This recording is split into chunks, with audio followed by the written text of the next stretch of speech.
Hello dear students, welcome to the YouTube channel of Real Academy. My name is Karthik Dubey. I hope you are doing well. Now, today we are going to talk about this good initiative that Real Academy has bought. So, this is for ICSE students of standard 10th. So, हम ये initiative में क्या करने वाले हैं, हम लोग एक सीरीज निकाल रहे हैं and in this series we are gonna complete all the unsolved numericals of physics of standard 10th. ठीक है. सो हमारे पास टोटल 12 चैप्टर्स है. 12 के 12 चैप्टर्स में in each and every part जितने भी अनसॉल्व न्यूमेरिकल्स है we are gonna cover in this series. Okay. So starting with chapter 1. So आपको पहले थोड़ा सा लॉजिक बता देता हूँ कि इसमें हम कवर क्या क्या करने वाले हैं. Okay, in this series. So हम डायरेक्ट न्यूमेरिकल्स पे जंप नहीं करेंगे. फर्स्ट हम थोड़े से बेसिक कंसेप्ट्स की बात करेंगे. Basic concepts in the sense कि चैप्टर में किस बारे में बात हो रहा है, जो ये आपको पता रहना चाहिए before you start solving the numericals. ठीक है, यहाँ से आपका थोड़ा सा बेस क्लियर हो जाएगा. Then we are gonna discuss all the formula. सारे के सारे फॉर्मूलाज डिस्कस कर लेंगे हम लोग, जो हमको न्यूमेरिकल सॉल्व करने में हेल्प करेगा.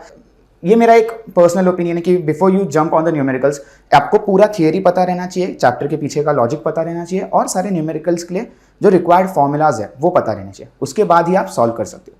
एंड इसके बाद हम सारे अनसॉल्व न्यूमेरिकल्स करने वाले हैं. एंड स्टूडेंट्स, अगर आपने टेक्स्ट बुक देखा रहेगा तो जो अनसॉल्व न्यूमेरिकल्स का क्वांटिटी है काफ़ी ज़्यादा है. It's around 215 numericals. सो सारे के सारे न्यूमेरिकल्स इस सीरीज में हम कवर करने वाले हैं. And all this for all the chapters, chapter 1 से लेके चैप्टर 12 तक. ओके. तो अगर आपका एग्जाम अपकमिंग एग्जाम है कोई या फिर आपको रिवीजन करना है तो this series might help you a lot. ठीक है. सो starting with the first chapter. Now first chapter was force.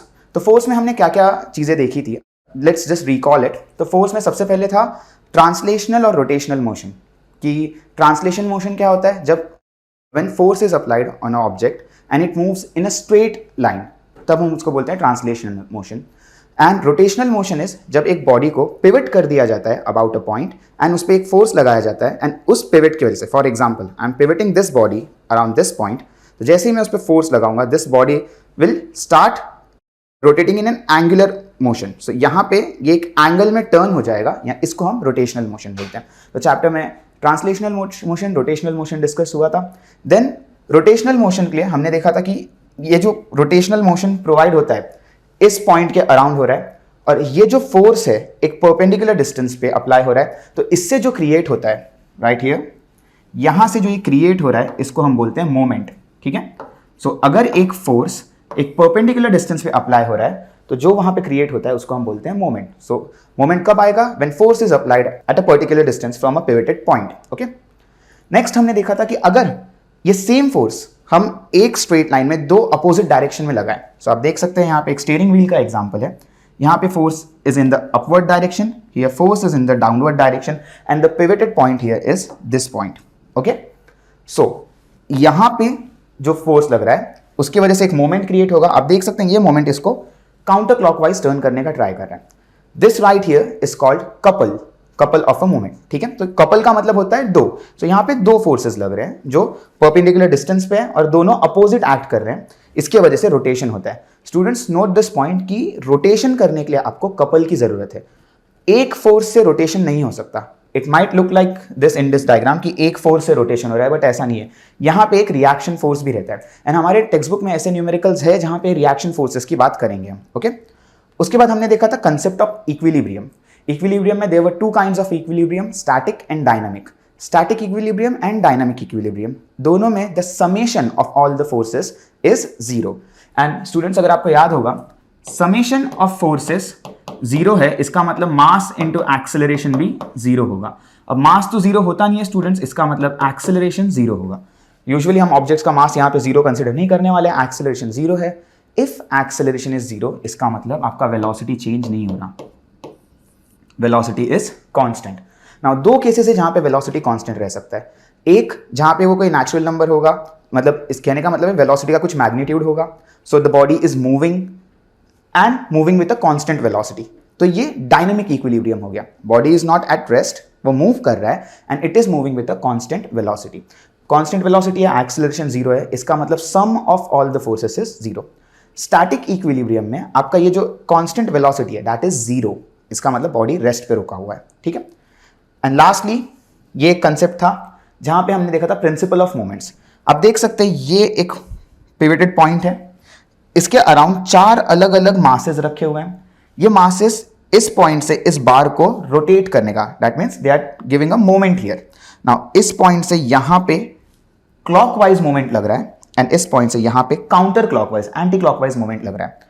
In are sign convention हम लोग एंटी क्लॉकवाइज मोमेंट को पॉजिटिव कंसिडर करते हैं एंड क्लॉकवाइज मोमेंट को नेगेटिव कंसिडर करते हैं। अगर आपको साइन उल्टा लेना है कोई प्रॉब्लम नहीं होगा, बट आपको वहां पे मेंशन करना पड़ेगा कि assuming clockwise moment to be positive and counter clockwise to be negative. See sign आपको सिर्फ ये बताता है कि आपका बार किस तरफ बेंड होने वाला है, किस तरफ वो मूव होने वाला है। सो अगर आपके आंसर में सम ऑफ ऑल द मोमेंट्स में ये पॉजिटिव आया, इसका मतलब वो एंटी क्लॉकवाइज बेंड हो जाएगा, नेगेटिव आया तो क्लॉकवाइज बेंड हो जाएगा। सो ये बेसिक कंसेप्ट्स थे जो इस चैप्टर में ए पार्ट में हमने कवर किए थे। बी एंड सी पार्ट में न्यूमेरिकल्स है नहीं, तो हम लोग सिर्फ ए पार्ट के न्यूमेरिकल्स की यहाँ पे ही बात करेंगे ऑब्वियसली। सो इसके अंदर काम आने वाले जो फॉर्मूले जो हमारे न्यूमेरिकल्स के लिए इंपॉर्टेंट है, तो फर्स्ट मोमेंट। सो मोमेंट का फॉर्मूला क्या आएगा डियर स्टूडेंट्स, ध्यान देना। लेट्स से दिस इज अ बार, यहां पे मैंने फलक्रम लगा दिया है। सो इस पॉइंट से, this is the pivoted point, यहां पे मैं फोर्स अप्लाई कर रहा हूं, force is applied here, the magnitude of the applied force is F and this distance D. So moment is equal to applied force into perpendicular distance from the pivot point. So force into distance ये आपको moment दे देगा। Now आप सोच सकते हैं यहाँ का SI unit क्या आना चाहिए। So force का SI यूनिट है न्यूटन, डिस्टेंस का SI unit metre. So force का न्यूटन, डिस्टेंस का मीटर, न्यूटन मीटर, ये आपको मोमेंट के लिए मिलेगा। प्लीज यहाँ पे जूल मत लिख देना, कुछ स्टूडेंट्स कर देते हैं ऐसा कि newton metre is equal to joule, ऐसा नहीं है। This is a vector quantity, क्योंकि यहाँ पे फोर्स आ रहा है, डिस्प्लेसमेंट आ रहा है, these are vector quantities and energy and work are scalar quantities. तो उन दोनों को डिफरेंशिएट करने के लिए हम इसको न्यूटन मीटर लिखेंगे, वहां पे जूल लिखते हैं। Got it? नेक्स्ट आ सकता है यहाँ पे कपल ऑफ मोमेंट। कपल क्या होता है? लेट्स से ये आपका पिवट पॉइंट है, यहां से मैंने एक बार अज्यूम कर लो इस पॉइंट पे पिवट किया हुआ है, ठीक है। अगर मैं यहां से एक अपवर्ड फोर्स लगा रहा हूं और यहां से डाउनवर्ड फोर्स लगा रहा हूं, तो this upward force let's call it F and this downward force F। आप ऑब्जर्व कर सकते हैं दोनों का मैग्नीट्यूड इक्वल है। If this is 10 Newton, this will B 10 Newton. ये दोनों इस बार को क्लॉकवाइज घुमाने का ट्राई करेंगे and let's say the distance here is L and ये डिस्टेंस भी L है। अगर आपसे किसी ने पूछा what is the moment at point O, ठीक है, सो आप क्या करोगे, पहले you will calculate this moment, ये ऊपर इसको पुश कर रहा है, क्लॉकवाइज मोमेंट प्रोवाइड कर रहा है and the distance is L। So यहां पे मोमेंट हो जाएगा F इंटू L, ओके। यहां पे भी मोमेंट होगा F इंटू L। ये दोनों के साइन सेम आएंगे क्योंकि दोनों ही क्लॉकवाइज जा रहे हैं। So if you are considering clockwise, ये भी नेगेटिव रहेगा, ये भी नेगेटिव रहेगा। Got it? सो ये दोनों ऐड हो जाएंगे and you will get F common आ जाएगा, यहां पे आपको मिलेगा 2FL। नाउ 2L अगर आप नोटिस करेंगे, 2L किस चीज का डिस्टेंस है? ये पूरे बार का डिस्टेंस है ना। So I can say for finding the couple हमको क्या करना है, फोर्स लेना है एंड दोनों फोर्सेस के बीच में जितना टोटल डिस्टेंस है उसको मल्टीप्लाई कर दीजिए। तो force into total distance. Now force can be of this और दिस साइड, ईदर साइड आप फोर्स कंसिडर कीजिए। सो दोनों में से कोई एक साइड का फोर्स कंसिडर करना है, टोटल डिस्टेंस कंसिडर करना है। आई होप आपको ये लॉजिक समझा रहेगा। पहले हमने यहां का मोमेंट लिया, यहां का मोमेंट, दोनों को ऐड कर दिया and you get this formula. One side का फोर्स लेना है कोई भी एक and multiplied by the total distance between two forces, ठीक है। सो ऐसे हम कपल के बारे में लिखते हैं। Now starting with the numericals, आप देख सकते हैं पेज नंबर 11-12 पे आएगा। बिफोर मूविंग टू न्यूमेरिकल, एक और कंसेप्ट था जो मुझे बताना है, that is principle of moment. Principle of moment आपको पता रहना चाहिए। It says sum of anti clockwise moment, total anti clockwise moment is equal to total clockwise moment. So जितना एंटी क्लॉकवाइज मोमेंट आ रहा है उतना ही क्लॉकवाइज मोमेंट आना चाहिए, तब जाके आपका बॉडी इक्विलिब्रियम पे रहेगा। ओके, सो स्टैटिक इक्विलिब्रियम में रहने के लिए ये दोनों इंपॉर्टेंट है। आपका anti clockwise moment and clockwise moment same रहने चाहिए। इक्विलिब्रियम के लिए एक और कंडीशन रहता है कि forces, all the forces acting on the body should be zero, net forces and all the moments, उनका सम जीरो आना चाहिए, मतलब क्लॉकवाइज और एंटी क्लॉकवाइज इक्वल रहने चाहिए। सो ये दोनों कंडीशंस अगर मैच कर रहे हैं तो आपका बॉडी इक्विलिब्रियम पे, ऐसा माना जाता है। Got it? Now let's move on to the first question. Question में आपको दिया है the moment of a force, the moment of a force of 10 Newton about a fixed point O, आपको पिवट पॉइंट दिया है O is 5 newton metre. So आपको moment दिया हुआ है 5 newton metre. Calculate the distance, perpendicular distance D निकालना है अपने को from the point O, from the line of action of force. Now see, ये है point O, they are saying we have to find the distance. तो यहां से इस पॉइंट पे कहीं तो आपका फोर्स एक्ट कर रहा है, the force is F which is equal to 10 newton. इस पॉइंट पे फोर्स एक्ट कर रहा है and this distance is D। Now आप देख सकते हो यहां पे एक ये मोमेंट क्रिएट कर रहा है। क्वेश्चन में आपको डायरेक्शन नहीं दिया, आप कोई भी मोमेंट अज्यूम कर सकते हो, लेफ्ट राइट डजंट मैटर। सो अब देखिए फोर्स का लाइन ऑफ एक्शन क्या है, ये है ना, मतलब फोर्स इस लाइन पे जा रहा है, तो ये लाइन से O पॉइंट का कितना डिस्टेंस है वो हमें कैलकुलेट करना है।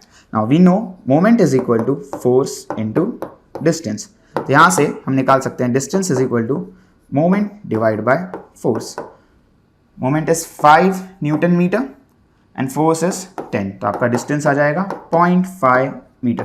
Pretty simple and straightforward question है, जो बोलते हैं ना वार्म अप कर रहे हैं अभी, this was the warm up question, एकदम सिंपल सा सीधा सा क्वेश्चन था। Next, a nut is open by a wrench of length 10 centimetre. सो आपको लेंथ दिया हुआ है, I will call it distance, 10 centimeter is 0.1 meter. Okay, if the least force required is 5 Newton, force required is 5 Newton, find the moment of force needed to turn the nut. So moment is equal to F into D. Force is 5 Newton into the distance is 0.1 meter, so 0.1, so आपका moment आ जाएगा 0.5 Newton meter. Okay, straightforward simple questions है। Now a wheel of diameter 2 mm is shown with an axle at O। So diagram तो यहां है नहीं, तो I just get this diagram. Now drawing पे कोई नहीं हंसेगा। So okay, so a wheel metre से यहां से this diameter is 2 meter with axle at point O. If a force 2 Newton is applied at B in the direction as shown in the figure, calculate the moment of force. So, a force F is equal to 2 Newton is applied at B. So, point B यहाँ पे, this is your point B, उसी के सामने यहाँ पे diametrical end पे आपको A मिल जाएगा। आपको बोला गया है in the direction, सो इस डायरेक्शन में ऐसा फोर्स अप्लाई किया गया है F is the applied force in this direction. Calculate the moment of force about point centre यहां पे है, so O and point A। अच्छा क्वेश्चन है, डिसेंट क्वेश्चन है। सो देखिए यहां पे first they are asking to calculate the moment about point O। So point O पे, सो इस पॉइंट पे आपको मोमेंट निकालना है। नाउ ध्यान देना, like I've said, moment is force into perpendicular distance.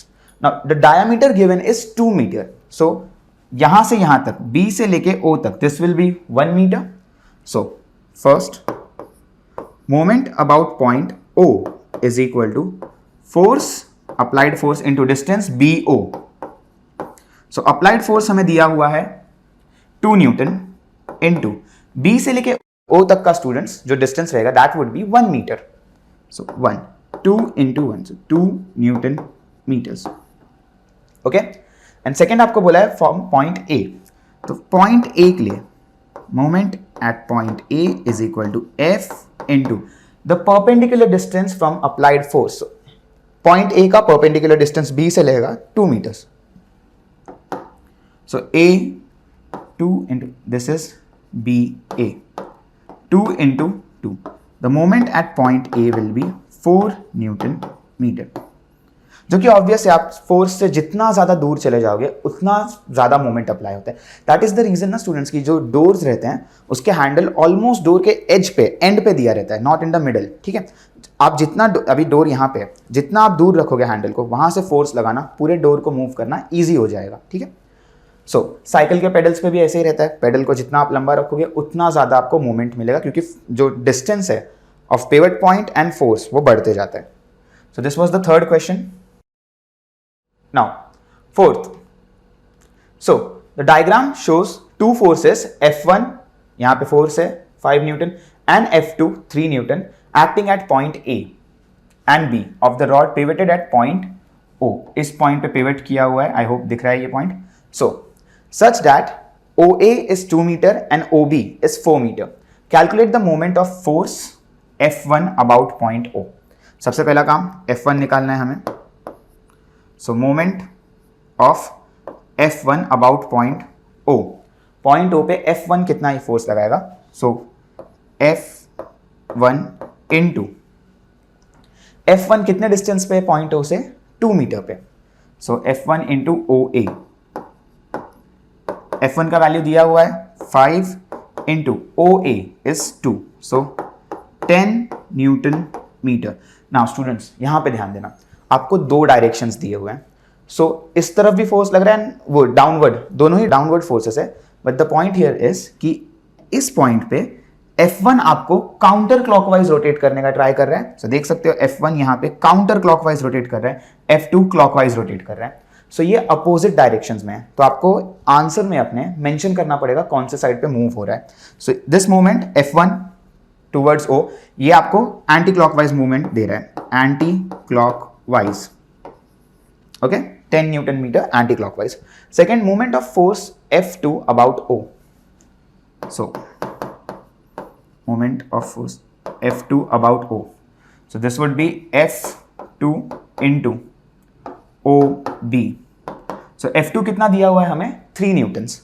O से लेके B तक का the distance is 4 metre. So 3 into 4, 3 into 4, 12 newton metre.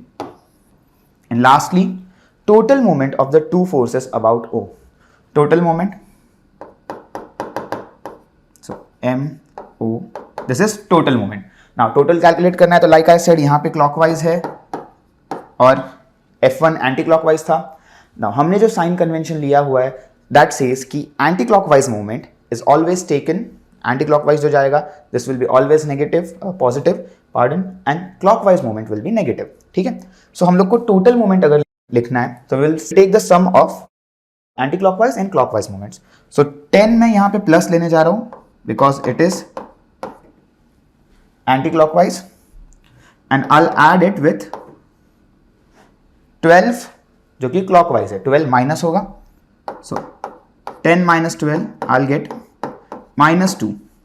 सी यहां पे -2 ये इंडिकेट कर रहा है कि हमने जो नेगेटिव साइन लिया था उस तरफ आपका ऑब्जेक्ट मूव हो जाएगा, टर्न हो जाएगा उस तरफ। सो हमने नेगेटिव कौन सा लिया था? क्लॉकवाइज। इसका मतलब ये जो मूवमेंट है ये पूरा ऑब्जेक्ट क्लॉकवाइज टर्न हो जाएगा। So the movement, total movement at point O is 2 newton metre clockwise. So this will turn clockwise. Okay, moving on. So let's begin. Two forces each of magnitude 10 Newton. Forces each of magnitude 10 Newton act vertically upward and downward respectively at the two ends A and B of a uniform rod of length 4 meter, which is pivoted at its midpoint O as shown. Determine the magnitude of resultant moment of forces about pivot O. So देखो students, यहाँ पे आप observe कर सकते हैं. See, naturally if these two forces were different, इनका magnitude अलग रहता तो हम इसको couple नहीं बोलते. फिर हम क्या करते हैं? From this point O, what we will do is यहाँ से जो डिस्टेंस है इस मोमेंट का, ये फोर्स की वजह से जो मोमेंट लग रहा है वो कैलकुलेट करते हैं, विच वुड बी 10 into 2 20. इस फोर्स से जो मोमेंट अप्लाई हो रहा है वो कैलकुलेट करते हैं 10 into 2. आपको समझ में आ रहा होगा, दिस वुड बी 2 मीटर.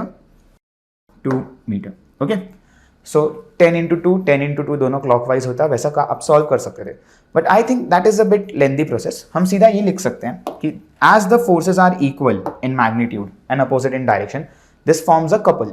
सो हम सीधा लिख सकते हैं moment at point O is equal to F, that is either force, या तो लेफ्ट का या तो राइट का, कोई एक फोर्स आप कंसिडर कीजिए, and that force multiplied by this total distance A and B. So A से लेके B तक का जो भी distance रहेगा वो multiply करना है. So AB force given is 10 newtons into A to B, the distance is 4 meter. 10 into 4, 40 Newton meter. ये आपका आंसर आ जाएगा. Very simple. Now, a figure shows two forces, each of magnitude 10 Newton, acting at point A and B at a separation of 50 centimeter. आप देख सकते हैं यहाँ पे फिर से forces equal. This forms a moment, and the moment is about point O, and the distance, the separation between two forces is 50 centimeter. In opposite directions, obviously. Calculate the resultant moment of two forces about point A, B, and O situated exactly at the middle of two forces. Exactly middle मतलब at the distance of 25 centimeter. तो पहले moment about point A. ध्यान दीजिए students यहाँ पे. See, this is point A. यहाँ पे point A है और इस पे एक फोर्स लग रहा है. Now, पूरे सेटअप में we have only two forces. उसमें से the line of action of this force passes from point A. कहने का मतलब है अगर ये आपका पॉइंट ए है, फोर्स इसी में से पास हो रहा है. अगर फोर्स साइड में से पास हो रहा था फ्रॉम दिस साइड, तो ये पूरे पॉइंट ए को इस डायरेक्शन में घुमा देता. ठीक है, क्लॉकवाइज घुमा देता. अगर इस तरफ से पास हो रहा होता तो एंटी क्लॉकवाइज घुमाता. बट क्योंकि ये पॉइंट ए पे से ही पास होगा, it will not cause any moment. आप सोच के देखिए मोमेंट कैसे आएगा. ये घूमेगा ही नहीं है, फोर्स इसको ऊपर पुश करने का ट्राई कर रहा है, उसको रोटेट या ट्विस्ट करने का ट्राई नहीं कर रहा. There is no torque applied here. So point A पे ये अपवर्ड फोर्स से कोई मोमेंट नहीं आने वाला. मोमेंट कहां से आएगा? This downward force. So the distance, ये डाउनवर्ड फोर्स में और ए पॉइंट में, this downward force and this distance between point A and this force 50 into 10, ये 0.5 लेंगे हम. So this would be F into distance A B. सिर्फ इस एक फोर्स से मोमेंट क्रिएट होगा. Now F into A B, my dear students, 10 into the distance in SI unit would be 0.5 metre. 50 centimetre है, 0.5 metre हो जाएगा. So 10 into 0.5, this would be 5 newton metre. ये यहां पे क्लॉकवाइज आएगा. So moment at point A is clockwise moment of 5 newton metre. ठीक है. Similarly moment at point B. अब बी पे भी सेम सिनेरियो है. The force which is going downward, acting downward, ये वाला जो फोर्स है, this force is passing from B. So there would be no moment due to this force. So आपको ये ए वाले फोर्स और इसके डिस्टेंस की वजह से बी पॉइंट पे मोमेंट मिलेगा. So this would be F into B A. Force हमें दिया हुआ है 10 into B A, this is 0.5. So यहाँ पे भी 5. नाउ यहाँ पे आपको बताना है बी पे क्या इफेक्ट होगा. See, this force is going upward. ठीक है, ये अपवर्ड फोर्स और इसका डिस्टेंस, अपवर्ड एंड डिस्टेंस, ये आपको क्लॉकवाइज दे रहा है. ठीक है, यहाँ पे भी हमने देखा था ए क्लॉकवाइज घूमने वाला है, बी भी क्लॉकवाइज घूमेगा. सो क्लॉकवाइज. ओके, एंड सी के लिए हम यहाँ पे कैलकुलेट कर लेते हैं. सी नहीं, sorry, that was point O. Moment at point O is equal to. Now यहाँ पे एक इंटरेस्टिंग केस बनेगा स्टूडेंट्स, ध्यान देना. पॉइंट ओ पे इक्वल मैग्नीट्यूड के फोर्सेस है, दोनों अपोजिट डायरेक्शन में जा रहे हैं, और पॉइंट ओ मिडल में है. This is a couple. ठीक है, सो कपल में क्या होता है, हम लोग या तो मोमेंट दोनों अलग अलग कैलकुलेट करके ऐड कर सकते हैं, और जो मैंने फॉर्मूला बताया था कि just calculate force, take force on either side, दोनों में से कोई एक फोर्स ले लीजिए and multiply it with the distance between the two forces. Line of action है दोनों फोर्सेस का, उसका डिफरेंस. सो 50 सेंटीमीटर डिफरेंस है यहाँ पे, एंड दोनों में से कोई एक फोर्स हमें कंसिडर करना है. सो हम लिखेंगे यहाँ पे F into A B. So force was 10 into A से लेके बी का डिस्टेंस 0.5. यहाँ पे भी आंसर आएगा 5 newton metre clockwise. Please observe, आपका तीनों केस में आंसर सेम आने वाला है, जो कि आना ही चाहिए. It is logical. आपका अगर मैं यहाँ पे एक ऐसा रॉड पकड़ूं तो ये ऐसा क्लॉकवाइज घूम रहा है, तो सब पे इक्वल मूवमेंट ही अप्लाई होगा, मूवमेंट्स अलग अलग नहीं आएंगे. सो उसके ट्विस्टिंग में, ये जो ट्विस्टिंग मोशन हो रहा है, सबके पास मूवमेंट इक्वल रहेगा. आप कोई भी पॉइंट कंसिडर कर लीजिए. Okay, now this was question 6. Moving to 7th question. A steering wheel of diameter 0.5 meter, 0.5 meter, diameter is 0.5, is rotated anti-clockwise by applying two forces, दो हाथ से ऐसे घुमा दिया, applying two forces of magnitude 6 Newton. Force आपको दिया हुआ है 6 Newton. Draw a diagram to show the application of forces and calculate the moment. See diagram, फिर से diagram पे कोई नहीं हंसेगा. Now यहाँ पे व्हील मान लीजिए इसको, यहाँ पे this is the centre point of the wheel, ठीक है. Two forces of magnitude 6 newton, magnitude दिया हुआ है 6 newton and they are applied anti clockwise, मतलब उसका मोमेंट एंटी क्लॉकवाइज ये क्रिएट करेगा. तो ऐसे घुमा रहे हैं, तो मान लीजिए ये एक फोर्स ऊपर की तरफ जा रहा है, ये एक फोर्स नीचे, both the forces are 6 newton. आपको बोला गया है calculate the moment of forces applied. So यहाँ पे पॉइंट ओ पे, बेसिकली इसको मैं पॉइंट ओ मान लेता हूँ, यहाँ पे कपल ढूंढने बोला है. Let's consider these points A and B. So simply हमें मोमेंट निकालना है, moment about point O. So moment at point O will be, फिर वही कंसिडर ईदर फोर्स और दोनों के बीच का डिस्टेंस. तो 6 ये फोर्स कंसिडर करना है और दोनों के बीच का distance A B. 6 into A B का है 0.5, this would be 3 newton metre.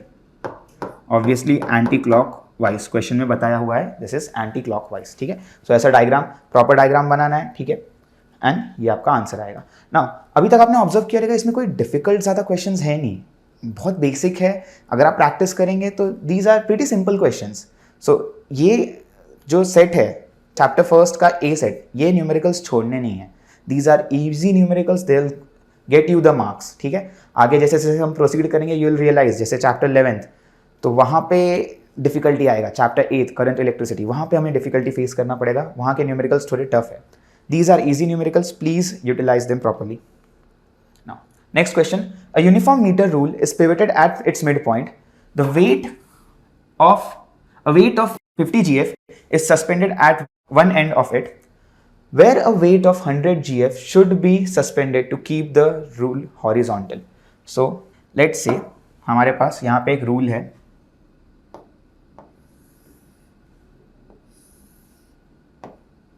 Okay. आपको बोला गया है मीटर रूल, मतलब उसका लेंथ 100 सेंटीमीटर्स रहेगा. यहाँ पे 0, यहाँ पे 100, these are in centimetres. Is pivoted at its mid point, mid point पे मतलब 50 पे, 50 के आसपास. यहां पे इसको पिवट कर देते हैं हम, okay. Weight of 50 GF is suspended at one end of it. तो मैं इस एंड पे मान लेता हूं, तो डाउनवर्ड हमारे पास 50 GF फोर्स लग रहा है. Now this 50 GF force will try to rotate this rule anti clockwise. ये मोमेंट एंटी क्लॉकवाइज क्रिएट कर रहा है. सो अगर मैंने वहां पे बैलेंस नहीं किया तो ये एंटी क्लॉकवाइज गिर जाएगा. आपको क्वेश्चन में बोला हुआ है we should keep the rule horizontal, मतलब इक्विलिब्रियम में रखना है.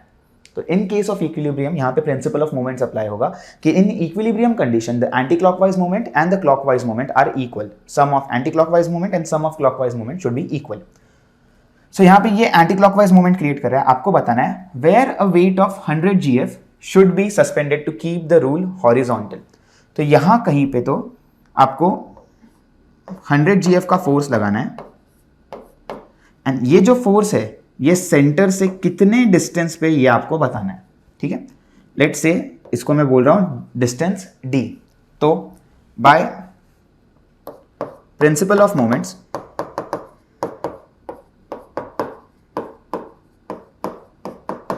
काउंटर क्लॉकवाइज मोमेंट, आप देख सकते हैं counter clockwise would be 50 GF into, students ये डिस्टेंस एक मीटर रूल है, उसका मिड पॉइंट से एंड तक का डिस्टेंस 50 सेंटीमीटर होगा, दैट इज 0.5 मीटर. 0.5 मीटर्स आएगा. 0.5 metre is equal to 100 GF into distance d. So by solving this equation you will get d is equal to 50 into 0.5 divided by 100. इसका answer आएगा 0.25 metre. So the distance at which 100 GF force should be applied is 25 centimeter. 25 centimeter कहाँ से? From the midpoint O. midpoint O से right के तरफ 25 centimetre आपको जाना पड़ेगा, यानी मीटर रूल पे ये पॉइंट कौन सा होगा students? This would B 75 centimetre. समझ रहे हैं आप? हम मीटर रूल 0 से स्टार्ट कर रहे हैं ना, तो यहां से 0.75 तक हम 75 सेंटीमीटर तक हमें लेना है. सो 100 GF का फोर्स 75 सेंटीमीटर मार्क पे आएगा, तब जाके ये बैलेंस होगा. Got it? Pretty simple question है, थोड़ा सा लॉजिक यूज करना था, डायग्राम वगैरह if they ask you to draw the diagrams please draw कर दीजिएगा, उससे एक इंप्रेशन भी आता है. एंड सबसे मेन चीज कि आपको समझेगा कि डायग्राम में पूछा क्या है, कौन सा मोमेंट निकालना है. ओके, सो अच्छा रहता है ऐसा ड्रॉ करना. Next question, a uniform meter rule balances horizontally on a knife edge placed at 58 centimeter mark. So diagram draw करते हैं. फर्स्ट स्टेप वही है, डायग्राम ड्रॉ कीजिए. सो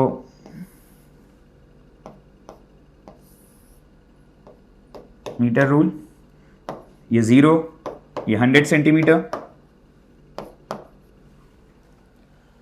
balances horizontally on a knife edge placed at the distance 58 centimeter mark when a weight 20 GF is suspended from one end. ठीक है, सो 58 पे, तो अगर मैं मिड पॉइंट यहां पे ले रहा हूं तो थोड़ा सा इस तरफ पे, यहां पे कहीं पे नाइफ एज पे इसको बैलेंस किया है. This is 58 centimetre.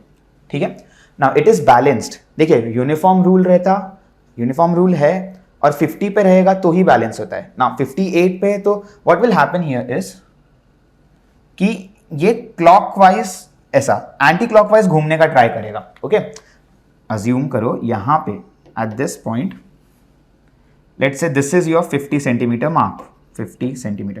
तो यहां से इस रूल का जो वेट है वो इसको नीचे की तरफ लेके जाने का ट्राई करेगा ना. मैंने शुरुआत में आपको बताया था, if it is a uniform rule, उसका जो वेट है, सेंटर ऑफ मास हम कहां पे लेंगे? मिड पॉइंट पे. लेट्स से 50 पे ये नीचे लेके जाने का ट्राई कर रहा है. Okay, now this is 50. Diagram up to scale नहीं है तो थोड़ा सा आप एडजस्ट कर लीजिए. This is 50, this assume this is the mid point, तो वेट नीचे की तरफ आ रहा है. नाउ अब इसको बैलेंस करना है मुझे. सी this is a counter clockwise movement, तो आपको जो 20 GF का फोर्स है वो क्लॉकवाइज डायरेक्शन के लिए, तो आपको राइट साइड में अप्लाई, यहां पे राइट साइड में अप्लाई करना पड़ेगा फोर्स. सो इस एंड पे वी हैव 20 GF. जब ऐसा फोर्स अप्लाई किया है, now the rule is in equilibrium. So equilibrium condition में we have to solve it. So draw a diagram. Diagram ready है. What is the weight of rule? So by principle of moment, anti clockwise moment, summation of anti-clockwise moment which we take positive is equal to clockwise moment. Okay, जितना है anti clockwise उतना clockwise. Now anti clockwise के लिए ध्यान दीजिए, from this point, जो centre का point है, फ्रॉम दिस पॉइंट ये जो फोर्स है एंटी क्लॉकवाइज मोमेंट क्रिएट कर रहा है. W is the force and this difference 50 और 58 के बीच में 8 सेंटीमीटर का डिफरेंस है. सो W इंटू 8 सेंटीमीटर. सी आपको वेट पूछा है, डिस्टेंस नहीं पूछा. आप ऐसा यूनिट में नहीं करोगे तो भी चलेगा. 8 सेंटीमीटर्स, उस साइड भी सेंटीमीटर्स में डिस्टेंस ले लीजिए, they will cancel each other. Clockwise movement 20 into, students 58 से हमें डिफरेंस लेना है, तो 58 से 100. So 20 GF into this would be 42. So W is equal to 20 into 42 divide by 8. Okay, so 2 से डिवाइड कर देंगे यहाँ पे. This is 10, this is 4. ठीक है, 10 into 42 is 420 divide by 4, so 105 105 gram force. So यहाँ पे जो वेट आएगा, the weight of the rule is 105 gram force. So इतना फोर्स नीचे लग रहा है, इसलिए हमें वहाँ पे 20 GF का फोर्स लगाना पड़ा to balance it out. I hope ये न्यूमेरिकल आपको समझा रहेगा. थोड़ा अच्छा क्वेश्चन था ये, interesting question. Moving on, 10th, the diagram shows a uniform bar supported at mid point. Diagram है अपने पास. Uniform bar supported at mid point O. This is the mid point O. A weight of 40 GF is placed at distance 40 centimetre, यहां पे ये इतना distance पे रखा हुआ है. Now this weight is acting downwards. ठीक है, so this is a counter clockwise moment. To the left of point O, how can you balance the bar with a weight of 80 gram force. हमें यहां पे पता है कि हमारे पास ना 80 ग्राम फोर्स का एक वेट है. ओके, 80 ग्राम फोर्स, इसको रखे कहां पे वो नहीं पता है.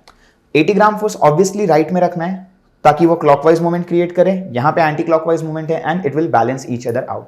सो by principle of moments anti clockwise moment आप देख सकते हैं यहां पे 40 into this distance 40. So 40 GF into ये डिस्टेंस जो ये पॉइंट O से है नीचे की तरफ 40 centimetre is equal to 80 GF into let's say the distance from point O, जितना वो रहने वाला है 80 GF का force, that is D. So from the above equation it is pretty simple कि 40 into 40 divide by 80, this is 20 centimetre mark. मतलब हमें ये तो पता था कि कितना वेट रखना है, कहां पे रखना है वो नहीं पता था. So now to balance it what we can do is हम 20 सेंटीमीटर मार्क पे ये वेट यहां रख देंगे and this weight is 80 GF. So 80 GF का वजन 20 सेंटीमीटर मार्क पे एंड 40 GF का वजन 40 सेंटीमीटर मार्क पे. These forces, these moments will cancel each other out and आपको इक्विलिब्रियम कंडीशन मिल जाएगा. Okay, figure shows a uniform meter rule placed on a fulcrum at its midpoint O having a weight 40 GF at 10 centimetre mark. तो यहाँ पे 10 centimetre mark पे 40 GF है, सो ये downwards रहेगा. ओके, सो यहाँ पे दिस इज डाउनवर्ड्स, ये नीचे की तरफ जा रहा है, so this is counter clockwise moment and weight 20 GF at 90 centimetre mark. तो ये counter clockwise. Now this is in equilibrium. तो यहाँ पे पूछा है कि if it is in equilibrium, is the metre rule in equilibrium? If not, how will it the rule turn? तो पहले हमें फाइंड करना है यहाँ पे इक्विलिब्रियम है कि नहीं है. So let's calculate the counter clockwise moment.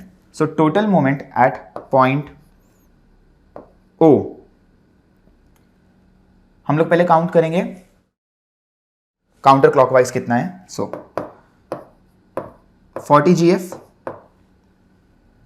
Into 40 centimetre, ये डिस्टेंस इंटू ये weight, so 1600 GF centimetre.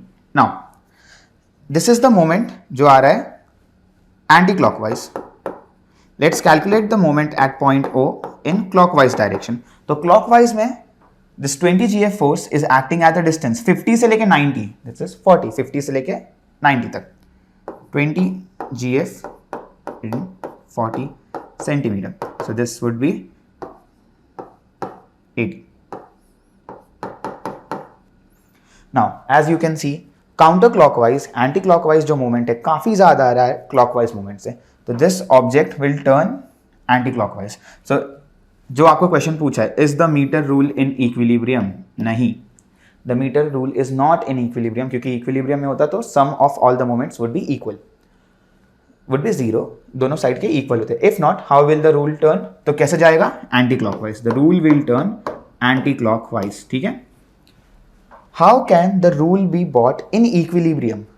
Bye using additional wait of 40 gram force. So यही डायग्राम में हमें 40 ग्राम फोर्स का एडिशनल वेट ये करना है. सो ध्यान देना यहाँ पे कि how can the rule be brought in equilibrium by using additional 40 gram force. सबसे पहली चीज, where will you keep this 40 gram force? देखिए कहाँ पे हमें फोर्स लगाने की जरूरत है? In clockwise direction, because anticlockwise ज्यादा है, तो ये एंटी क्लॉकवाइज घूमने का ट्राई कर रहा है. What we are trying to do here is कि इसको बैलेंस करना है, इक्विलिब्रियम में रखना है. सो विल एड वेट यहाँ पे on the right side, we'll add a weight on the right side. So weight कितना दिया हुआ है हमें? 40 ग्राम फोर्स. So हमें काउंटर क्लॉकवाइज, अगर ध्यान से सुनना, मैं एक इक्वेशन लिखने जाऊंगा. काउंटर क्लॉकवाइज अगर मुझे ये मोमेंट को क्रिएट करना है, किसके जितना? क्लॉकवाइज जितना। तो देखिए यहाँ पे दिस काउंटर क्लॉकवाइज इज 1600, मेरा क्लॉकवाइज मोमेंट जब 1600 होगा तभी ये इक्विलिब्रियम होगा। तो जो नेक्स्ट इक्वेशन आएगा आपका कि क्लॉकवाइज मोमेंट, ये क्लॉकवाइज मोमेंट करने के लिए मुझे 800 मेरे पास पहले से ही है, उसमें और ये करने के लिए 800 और ऐड करना है। सो क्लॉकवाइज मोमेंट मेरा 1600 होना चाहिए, इतना मेरा क्लॉकवाइज होना चाहिए। बट अभी 800 है, इतना क्लॉकवाइज करना है हमें। तो इतना करने के लिए हमें कौन से वेट्स ऐड करने हैं? एक हमारे पास 20 ग्राम फोर्स का पहले से है, सेकेंड 40 ग्राम फोर्स। सो देखना यहाँ पे इक्वेशन आएगा, see moment at point O clockwise, ये हमें कितना करना है? 1600, okay, gram force into centimetre, इतना हमें करना है, तभी ये इक्विलिब्रियम में रहेगा। फॉर इक्विलिब्रियम इतना करने की जरूरत है। नाउ पहला जो फोर्स है that is eight distance 40, so 20 gram force into 40 centimetre, ये फर्स्ट क्लॉकवाइज मोमेंट हो गया। Second 40 gram force into distance unknown है ना, हमें डिस्टेंस ढूंढना है कि कौन से मार्क पे हम रखने वाले हैं, तो डिस्टेंस अननोन है। So d this is equal to 1600। Now this gives you 800 plus 40 into d is equal to 1600, 40 d is equal to 800, d is equal to 800 divide by 40, you get 20 centimetre mark पे आपको यहां पे, सो 20 centimetre mark नहीं होगा, sorry 20 centimetre from pivot point, तो mark कौन सा होगा? 70। सो 70 पे हमें यहाँ पे वेट रखना पड़ेगा। दिस वेट, यहाँ पे जो भी वेट हम रखने वाले हैं, this is at 70 centimetre mark, 70 centimetre mark which is at a distance of 20 centimetre from the pivot point. ऐसा करने पे हमारा क्लॉकवाइज और काउंटर क्लॉकवाइज इक्वल हो जाएगा। So this was question 11th. Next is question 12th. When a boy weighing 20 kgf sits at one end of a 4-meter long seesaw, it gets depressed at its end. How can it be brought to horizontal position by a man weighing 40 kg? Now, let's say, see seesaw में ना, the seesaw is balanced on it's fulcrum, ठीक है, middle में ये जो fulcrum है उसके middle में रखा गया है। तो वी विल से कि seesaw is a uniform rod जैसा आप इसको अज्यूम कर सकते हो। नाउ एट वन एंड जो यहाँ पे बोला है बॉय वेइंग 20 kgf, सो बॉय यहाँ पे 20 किलोग्राम फोर्स ये अप्लाई कर रहा है। The seesaw is 4 metre long, तो मिडल से यहाँ पे let's say this is pivot point O, यहां से लेके पॉइंट ए तक this would be 2 metre and O से लेके पॉइंट बी तक वुड बी 2 मीटर, ओके। आपको पूछा है how can it be brought to horizontal position. Now obvious है यहां से ऐसा एंटी क्लॉकवाइज घूम जाएगा, इसको बैलेंस करने के लिए यहां कहीं पे एक पर्सन आके बैठ गए वेइंग 40 kgf, ठीक है, 40 kgf यहां पे कहीं पे वेट लग रहा है। Now we don't know this distance यहां से लेके यहां तक का, let's call this distance d, आपको यही ढूंढना है distance d। So in equilibrium position counter clockwise and clockwise movements they are equal. So counter clockwise movement is 20 kgf into 2 meter, this is equal to clockwise we have 40 kgf into distance d, so from here you will get 20 into 2 by 40, this is 1 meter। so जो person है जो यहाँ पे बैठेंगे तब जाके seesaw balance होगा, he must sit at a distance of 1 meter from the pivot। so आपको कहाँ से पूछा हुआ है, yes कैसे, they are just asking how it can be brought to rest। so from the pivot point हमें 1 metre पे आके उस पर्सन को 1 मीटर के डिस्टेंस पे आके बैठना पड़ेगा। if they asked कि बॉय से कितना डिस्टेंस रहेगा, that would be 3 meters, ठीक है। so simple question था। Next, a physical balance has its arm of length 60 and 40 centimeter. What weight kept on the pan of longer arm will balance an object of 100 gf kept on other pan. So फिर से हम इसको एक fulcrum देंगे, एक short arm और एक long arm यहाँ पे रखेंगे। देखो दिस इज शॉर्ट आर्म, एक लॉन्ग आर्म। शॉर्ट आर्म का लेंथ हमें दिया हुआ है 40 सेंटीमीटर, लॉन्ग आर्म का लेंथ है 60 सेंटीमीटर एंड यहाँ पे वो पैन रखा हुआ है। Okay, so now what weight kept on pan of longer arm will balance an object of 100 gf? So ये जो object है, this object is applying a force of 100 gf. यहाँ पे हम कितना फोर्स लगा सकते हैं आपको पूछा गया है, this force, this applied force, इसको मैं W बोल देता हूँ कि ये बैलेंस हो जाए। तो सेम कंसेप्ट है, by principle of moments in equilibrium the sum of counter clockwise moment is equal to sum of clockwise moment. तो पहले यहाँ पे काउंटर क्लॉकवाइज मोमेंट निकालते हैं। Counter clockwise moment, this is anti clockwise is equal to moment clockwise. ठीक है, so anti clockwise moment point O पे, this is 100 GF into 40, this is equal to W into 60. So W will be 100 into 40 by 60. This is 2 by 3. So you get 200 by 3. This is 6.67 gram force. Recurring रहेगा तो मैंने round of करके 7 लिख दिया है. So the W, this force must be 6.67. इतना gram force अगर वहां पे लग रहा है, so the counter clockwise moment will balance the clockwise moment and equilibrium attain हो जाएगा. So this was 13th question. देखिए ना, इस क्वेश्चन में डायग्राम वगैरह कुछ नहीं दिया है, सो आई प्रेफर कि आप डायग्राम के साथ सॉल्व कीजिए, सो उससे इजी हो जाता है, कंसेप्ट क्लियर रहता है, आपको डायग्राम देके सीधा समझ जाता है। Okay, this would be anticlockwise, this clockwise, तो फटाफट कैलकुलेशन हो जाता है। Okay, next question, the diagram shows a uniform metre rule weighing 100 gram force. पहले ही आपको वजन दिया हुआ है 100 gram force, pivoted at its centre O। Now अगर ये सेंटर पे है तो आपको ये समझ जाना चाहिए कि यहाँ पे ना उसका वेट जो है, हम वेट कहाँ पे एक्ट करवाते हैं, यूनिफॉर्म रूल का वेट उसके सेंटर पे एक्ट करता है, पिवट भी सेंटर पे किया है, तो the weight is acting exactly at the pivot point. तो इसके वजह से, वो वेट के वजह से मोमेंट क्रिएट नहीं होगा, उसी पॉइंट में से पास हो रहा है वेट। सो यहाँ पे कोई मोमेंट नहीं रहने वाला वेट की वजह से। Two weights 150 GF and 250 GF hang from point A and point B respectively of the meter rule such that OA is 40 centimeter, OB is 20 centimeter. Calculate total anti-clockwise moment of O, total clockwise moment of O. First part में आपको पूछा हुआ है total anti clockwise moment about O. O point यहां पे है, anti clockwise is point A पे जो फोर्स लग रहा है वो। So moment at point O कौन से डायरेक्शन में, anti clockwise, is equal to anticlockwise force is point A पे जो लग रहा है 150 gram force into distance, distance is 40 centimeter, so this would be 6000 gram force centimeter. इतना counter clockwise moment लग रहा है। Second, total clockwise moment about O, clockwise moment पूछा हुआ है, सो पॉइंट B से क्लॉकवाइज जाने वाला है, तो clockwise moment about O, this is 250 into 20.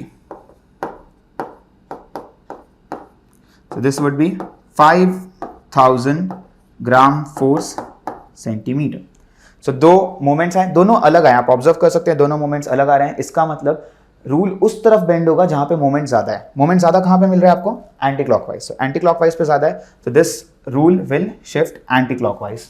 Okay, now उसी पार्ट में आगे the difference between anti-clockwise and clockwise moments. So जो difference आ रहा है, dear students, हमने देखा anti-clockwise was 6000, clockwise is 5000. So difference of moment is equal to, now difference निकालना है तो आपको एक को साइन अज्यूम करना है, this is positive, this is negative. So 6000 minus 5000, you get 1000 gram force centimeter. The distance from point O where a 100 gram force weight should be placed to balance the meter rule. Now आप देख सकते हैं यहाँ पे point ओ से हमें पूछा हुआ है कितने डिस्टेंस पे रखना है। ना सबसे पहले कौन से साइड रखोगे आप, लेफ्ट और राइट। सो इसमें क्वेश्चन नहीं है, अगर वो एंटी क्लॉकवाइज जा रहा है मतलब लेफ्ट पे ज्यादा है, मोमेंट ज्यादा लेफ्ट पे अप्लाई हो रहा है, so we need to balance by applying a force on right side. तो क्लॉकवाइज हमें बैलेंस करना है। नाउ क्लॉकवाइज आपके पास कितना है 5000, हमें करना कितना है क्लॉकवाइज पे 6000। सो ध्यान दीजिए, for equilibrium what we are trying to do here is कि हमारा जो मोमेंट है क्लॉकवाइज डायरेक्शन में it should also be 6000।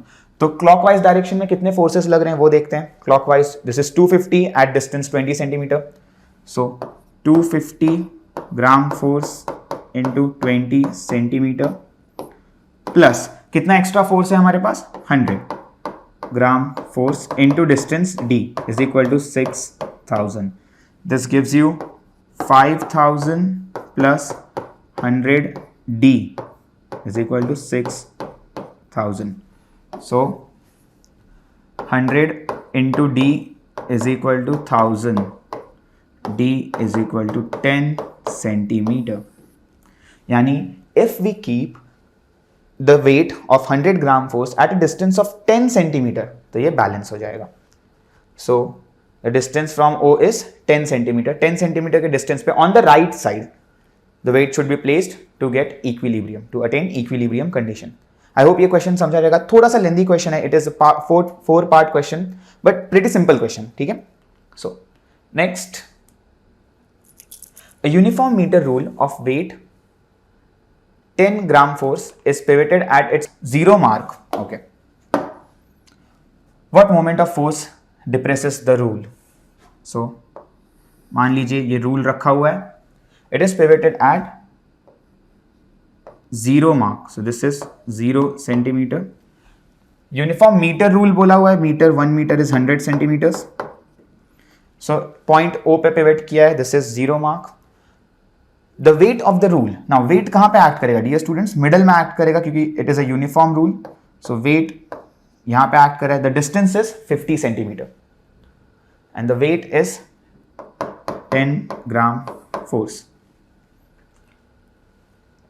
What moment of force depresses the rule? So पहले हमें moment निकालना है। So first question में moment about point O. Let's say this is point O. So moment is एक ही force लग रहा है W and ये जो distance है, this distance is 50 centimeter.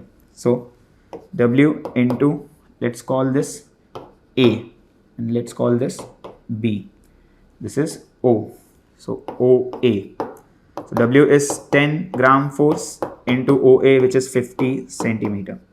So the moment at point O is 500 gram force centimeter. Okay. Now आपको पूछा गया है how can it be made horizontal by applying the least force. Students force कहाँ पे apply करना है? Upward ना, यहाँ पे देखिए मोमेंट का मैंने जस्ट आपको प्रिंसिपल एक्सप्लेन किया था डोर्स वगैरह में कि हम फोर्स को जितना दूर रखेंगे उतना मोमेंट बढ़ते जाएगा। बिकॉज मोमेंट का फॉर्मूला क्या है? It is force into distance. Distance जितना ज्यादा दूर होगा फोर्स उतना कम लगेगा। एंड आपको पूछा हुआ है लीस्ट फोर्स, तो मैक्सिमम डिस्टेंस कितना है 100 सेंटीमीटर। सो वी नो कि 100 सेंटीमीटर पे काम हो जाएगा because they have asked to apply least force. 100 centimetre पे फोर्स लगने वाला है, तो the force that we need to balance is will be applied on point B. अब वो फोर्स कितना होगा? So to make it balance equilibrium condition आएगा। So for equilibrium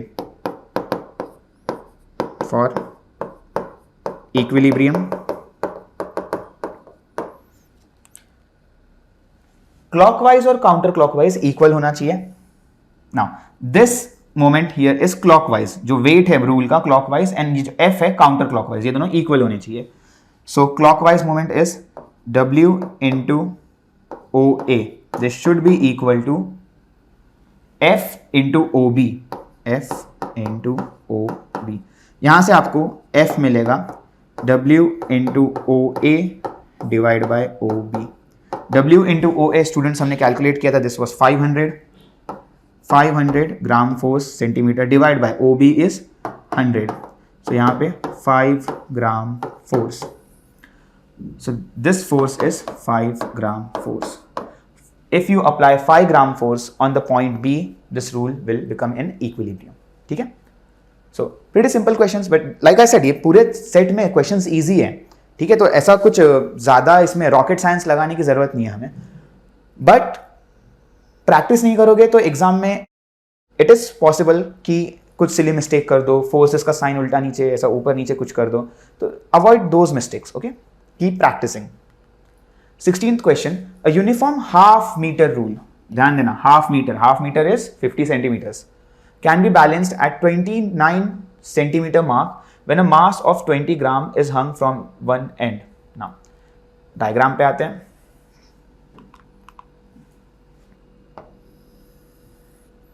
See, let's say this is your 50 centimeter rule. This is 0 centimeter mark. This is 50 centimeter mark. ठीक है, आपको बोला गया है can be balanced at 29 centimetre. See, अगर ये uniform rule है तो 25 मिडल में बैलेंस होना चाहिए था। सो लेट्स से यहाँ पे इस ऑब्जेक्ट का मिडल है, ठीक है, this is 25, but rather balancing it on 25, यहाँ पे उन्होंने क्या किया है, 29 पे बैलेंस किया है। सो आई विल से कि 29 यहाँ कहीं पे, यहाँ पे, yes, it is balanced here. Now हमें ये डायग्राम देख के समझना चाहिए कि ये जो रूल है इसका वेट डाउनवर्ड्स लग रहा होगा। सो ये कैसा मोमेंट क्रिएट कर रहा है स्टूडेंट्स, फल्क्रम पॉइंट से this is creating anti clockwise movement, बराबर, एंटी क्लॉकवाइज घुमाने का ट्राई कर रहा है, बट हमें यहां पे क्या चाहिए, इक्विलिब्रियम में चाहिए। सो डायग्राम का अरेंजमेंट आया, आपको बोला हुआ है it can be balanced if 20 gram is hung from one end. So यहां पे we are attaching a weight of 20 gram force. Mass अगर 20 ग्राम है तो वेट हो जाएगा 20 gram force into acceleration due to gravity. Find the mass of half metre rule, ठीक है, हमें मास निकालना है। So this is an equilibrium condition, तो मास निकालने के लिए हम पहले वेट निकालेंगे, जितना वेट रहेगा वही हम मास में कन्वर्ट कर सकते हैं। सो यहां पे हम moment, principle of moment apply करेंगे, and this is counter clockwise, this is clockwise.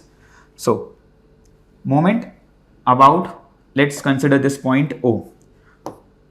Point O पे anti clockwise moment must be equal to clockwise moment about point O.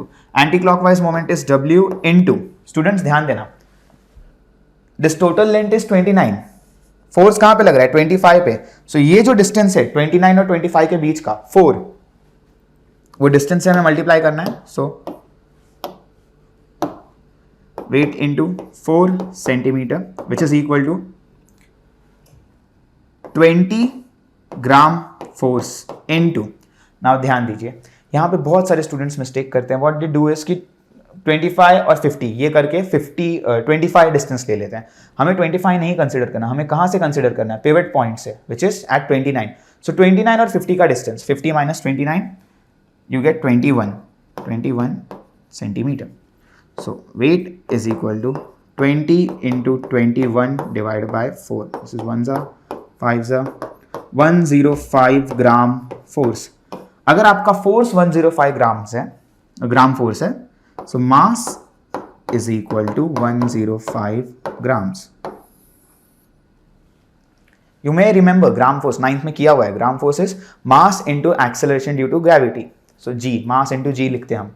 सो जी का जो भी वैल्यू होगा आप यहाँ पे मल्टीप्लाई कर दोगे। अर्थ के लिए जी 9.81 है, तो अगर आपको वेट निकालना है 9.81 इंटू जी, ठीक है, 9.81 into this. So this was the question, हमने मास निकाल लिया हाफ मीटर रूल का। Pretty simple question, diagram please draw कर लेना, यहाँ पे बोला हुआ है। सी, एग्जाम में आपको ऐसे क्वेश्चंस एक्सपेक्ट करने चाहिए जहाँ पे they ask you to draw the diagrams और साथ ही में सॉल्व करना है। सो डायग्राम्स वाले क्वेश्चंस करते जाएंगे, हर क्वेश्चन में नहीं मेंशन है तो भी डायग्राम बनाओ ताकि आपका प्रैक्टिस होते रहेगा। Okay, next 17th question, a uniform metre rule of mass 100 gram is balanced on a fulcrum at mark 40 centimeter by suspending an unknown mass m at 20 centimeter mark. Okay.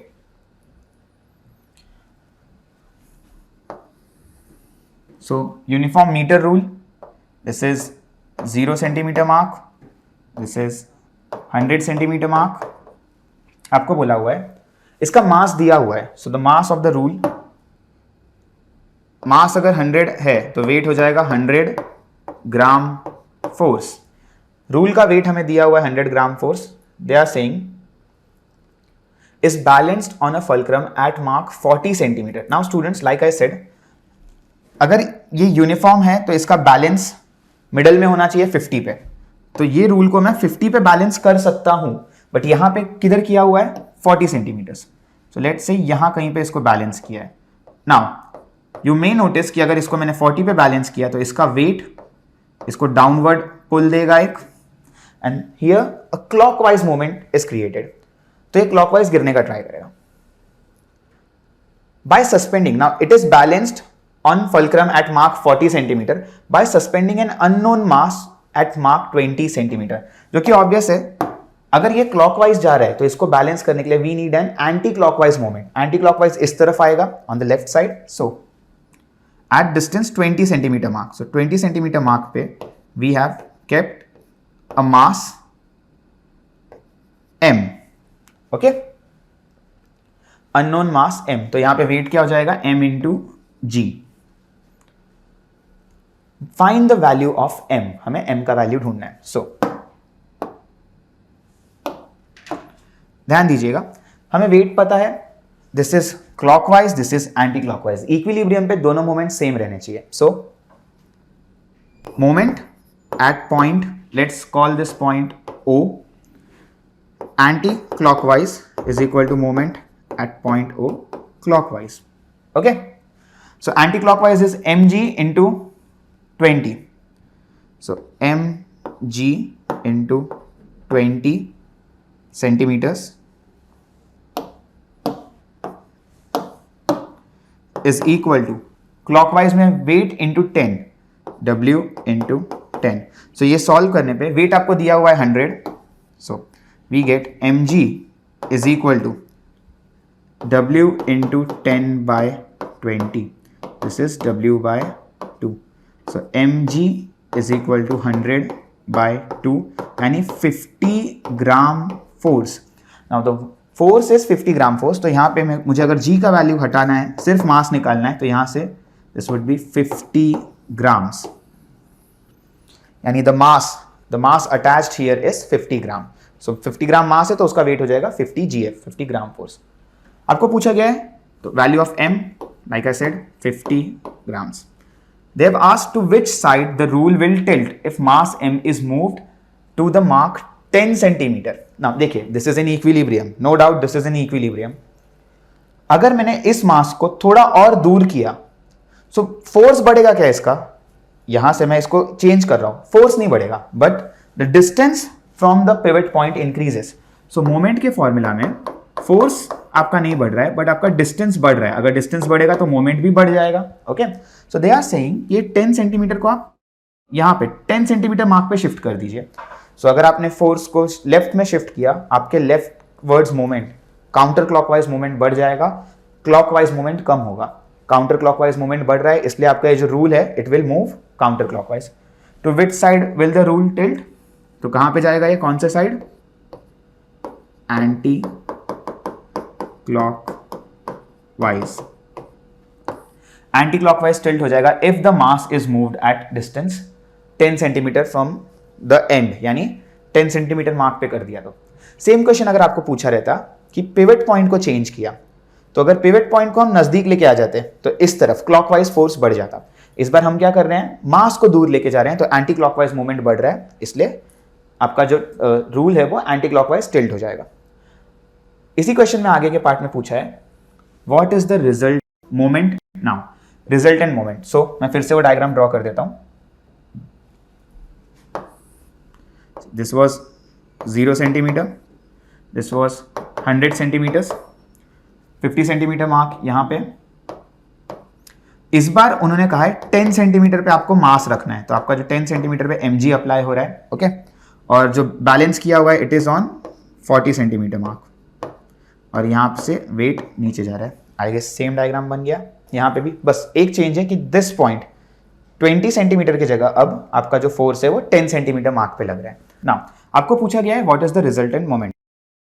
Resultant moment पहले हम निकालेंगे point O पे anti clockwise moment. So let's say this is point O, तो anti clockwise this mass mg, ये जो wait लग रहा है mg का हमने ये निकाला था value, this was 50 GF. mg into distance from centre, तो देखिए यहाँ पे 40 से 10, दिस डिस्टेंस इज 30, तो mg was 50 gram force into 30 centimetre, this is 1500 gram force into centimetre. Okay, फिर क्लॉकवाइज मोमेंट, क्लॉकवाइज जा रहा है. This wait was 100 gram force and distance is 10, so 100 gram force into 10, 100 gram force into 10 centimeter. So this gives us 1000 gram force centimeter. So the resultant momentum बोल रहा हूँ, I'm sorry, bar bar momentum आ रहा है, this is moment, please वहाँ पे momentum मत लिख देना. Resultant moment, ये दोनों का डिफरेंस आएगा. So clockwise, counter clockwise we are getting 1500, clockwise we are getting 1000. So 1500 minus 1000, this gives you 500 gram force into centimetre. और ये कौन से डायरेक्शन में जा रहा है? Anti clockwise. नाउ इतना एक्स्ट्रा मोमेंट आ रहा है, how can it be balanced by another mass? So अगर आपको बैलेंस करना है मास को, सो देखिए हमारे कैलकुलेशन से हमें समझ रहा है anti clockwise it is giving 1500 moment, clockwise is 1000. अगर बैलेंस करना है दोनों इक्वल रहना चाहिए ना. इसको तो हम कम नहीं कर सकते बट इसको बढ़ा सकते हैं ना, क्लॉकवाइज बढ़ा सकते हैं. So fourth part, for equilibrium, balance करने के लिए your moment in clockwise direction should be 1500. बराबर है, यही अभी देखो हमको समझ रहा है. एंटी क्लॉकवाइज जितना है उतना ही क्लॉकवाइज होना चाहिए. Moment should be 1500 gram force into centimeter. So clockwise we have weight was 100 into 10 plus additional हमें 50 ग्राम दिया हुआ है. तो अगर मैं यहां कहीं पे 50 ग्राम रखने का सोच रहा हूं, अगर मास 50 ग्राम है तो वेट उसका हो जाएगा 50 ग्राम फोर्स. जैसा हमने यहां पे देखा था, देखिए मास 100 है तो वेट कितना हो गया था? 100 gram force. Okay, so 50 gram force into the distance d is equal to 1500. ये इक्वेशन सॉल्व करना है. 1000 plus 50d is equal to 1500.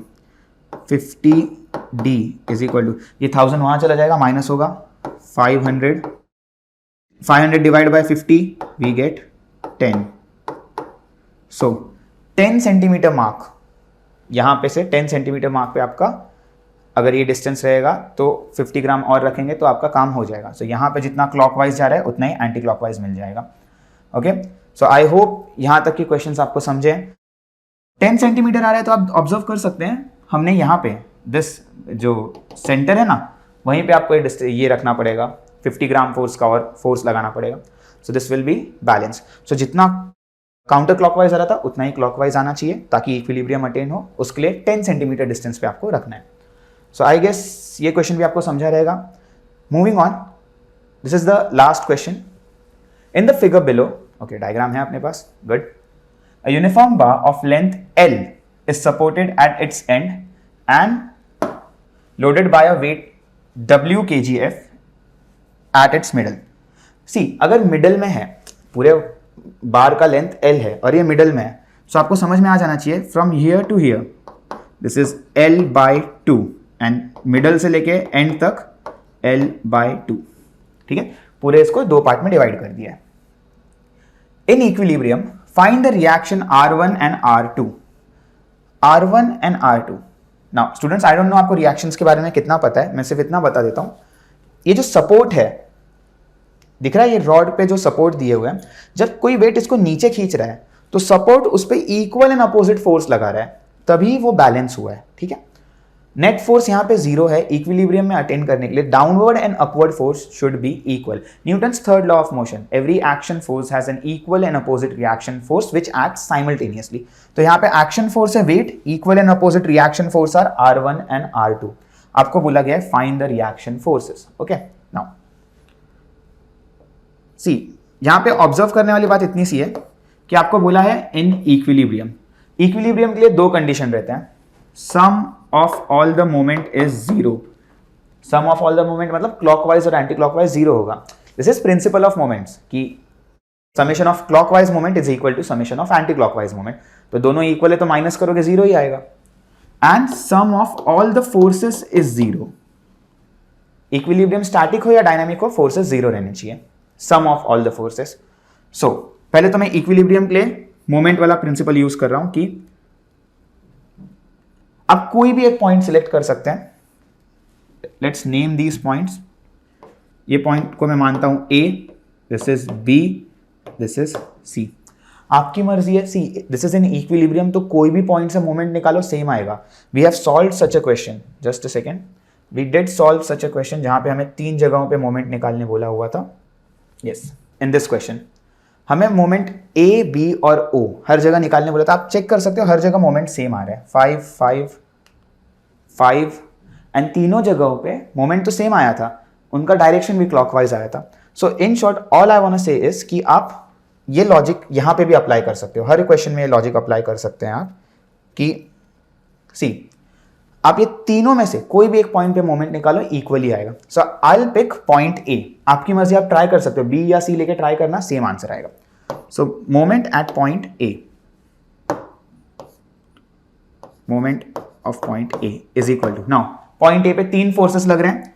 Now R1 is in the line of A, तो इस फोर्स का कुछ मतलब नहीं है, ये फोर्स एक्ट नहीं करेगा क्योंकि उससे कोई मोमेंट नहीं आने वाला। मोमेंट आएगा W एंड C से।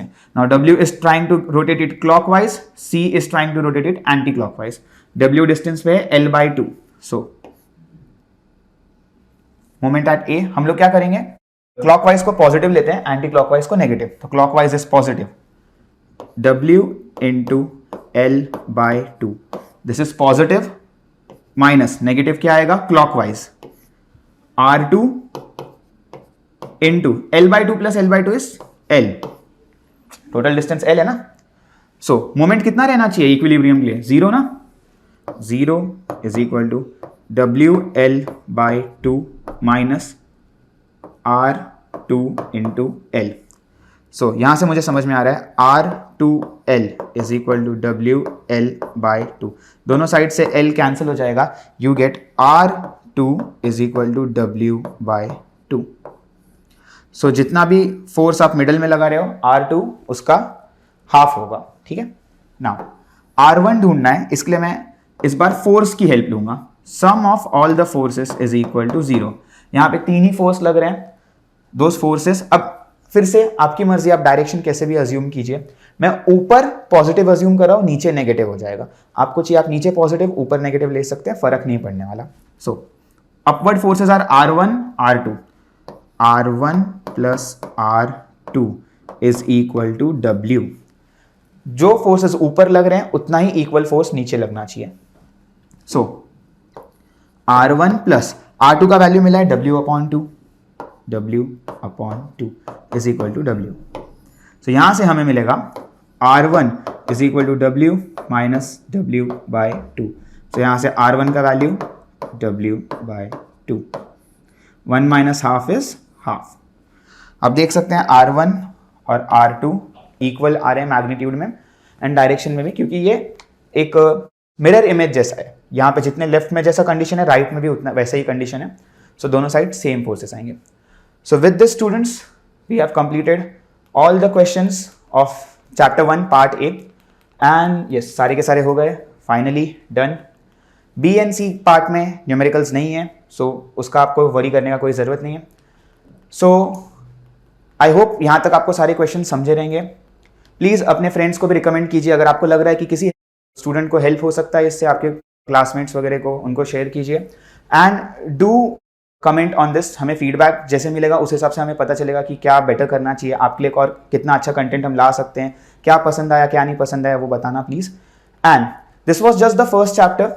मेरा प्रॉमिस है 12 के 12 चैप्टर्स के जितने न्यूमेरिकल मैंने बोले 200 प्लस न्यूमेरिकल सबके सब आपके लिए निकालेंगे इस चैनल पे। Okay, so do subscribe on the channel and अपना फीडबैक देते रहिए, उससे हमें आइडिया आता है कि आपको क्या पसंद आया क्या नहीं है। एंड कीप स्टडिंग, रिवाइज करते रहो। जैसे नेटफ्लिक्स पे सीरीज बिंज वॉच कर दिया, ये सीरीज उठाओ बिंज वॉच कर देना एग्जाम के टाइम पे। आई श्योर यू कि आपको न्यूमेरिकल का टेंशन नहीं आएगा। Okay, so with this good luck, thank you.